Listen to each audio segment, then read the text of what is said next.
All hypnosis is self-hypnosis. What do I mean by that?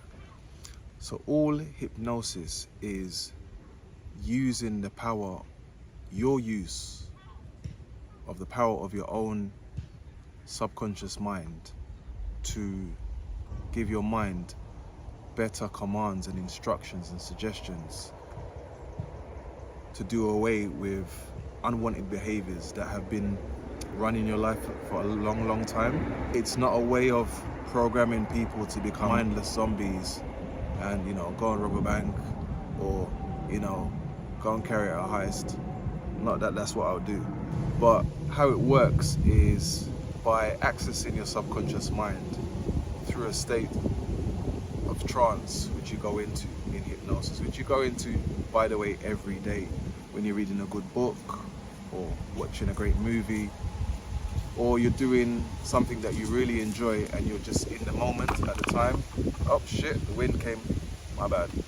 Or you're doing something which you're very engaged in and focused on. So it used to be called monoideism, which means one thought, mono, one ideism, idea.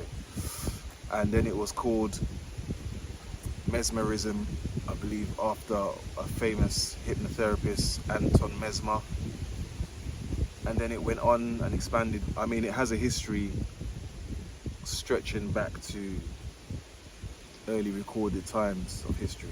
Yeah, ancient Egypt, Kemet, you know, Rome, Persia, you name it. And in modern day, it's hypnotherapy, hypnotism, and many people use it. Boxers, athletes, celebrities, and normal people. Trance is a state, like I said, we all go into at any given time, whether you're reading a great book or watching a great movie. And it's quite simple to commune with the subconscious mind once we understand how. It's not a complex algorithm, it's very simple and straightforward, and I will show you how to do that in our upcoming tutorials. After it was called mesmerism, then it was coined as hypnosis, after the Greek god Hypnos, which is the god of sleep, because quintessentially all hypnosis, every hypnosis is just a sleep of your nervous system. So you're still very awake and aware, but you're now in a state where you're susceptible to your own new, powerful, profound and positive suggestions that can and will change unwanted behaviors to get your desired outcome. But hypnosis is quite simple, it's profound, it's powerful. We all have the capacity and power to do it. You know, our mind is very, very powerful if we use it right. You know, our mind is a terrible thing to waste. And your beliefs, you make your beliefs, and then your beliefs turn right back around and make you, you know. And partly the reason why you're not able to change any given behavior is because one of the rules of the mind is that it is hardwired to return to that which is to return back to that which it is familiar with. Yeah, the mind is hardwired to return to that which it is familiar with.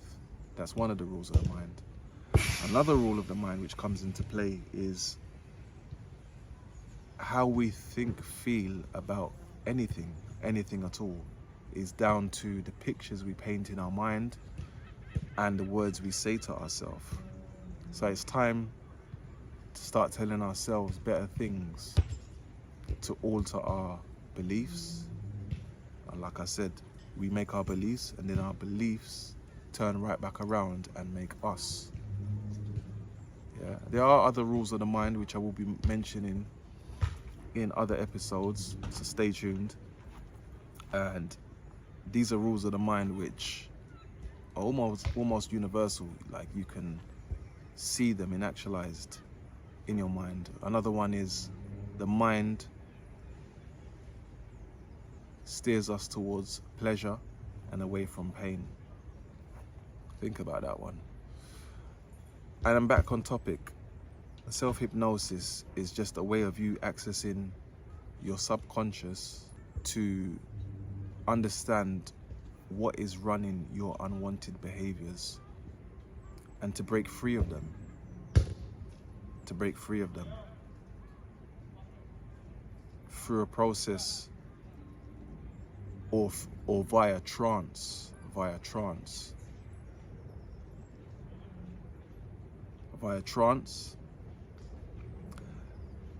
and it works by bypassing the conscious mind, i.e. the critical factor, which is like a bodyguard between your conscious and your subconscious, making sure and ensuring that only the right messages get through to the subconscious mind, the right beliefs. And this is all hypnosis is, self-hypnosis. Take care.